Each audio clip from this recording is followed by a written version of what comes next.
The Bomberg story, as it were, is becoming more and more widely known.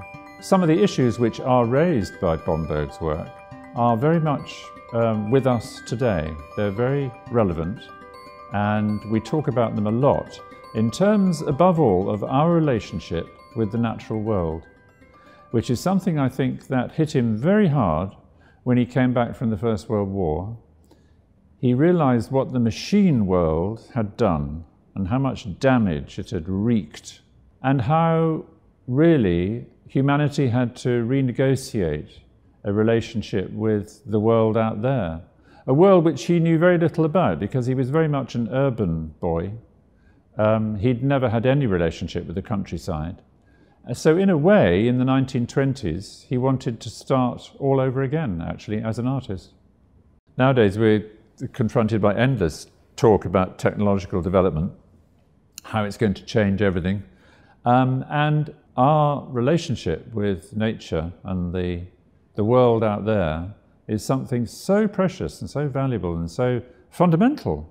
And I think that was very much what Bomberg himself became preoccupied with in his later years. He wanted to get out there into the natural world as much as he could, and he was fed by it, he was inspired by it, he was nourished by it. This phrase that he coined, which is so memorable, about searching for the spirit in the mass, I think really what he means by it fundamentally is that it's no use looking at the world out there as some kind of solid, unchanging structure that doesn't alter in any way at all. The whole point about Bomberg's mature work as an artist is that the natural world that he's studying is constantly changing, and that's why he uses the word spirit. It's alive, it's out there.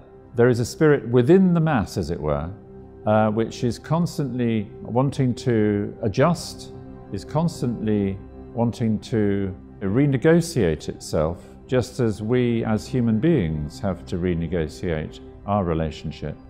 And that's what gives his mature work so much of its vitality, I think. Every time you look at the brushwork in a Bomberg painting, you realize that everything is about to alter, that even mountains, even the most solid-looking rocks, they're not sort of unchanging. They're shifting almost before our eyes in a strange, rather magical kind of way.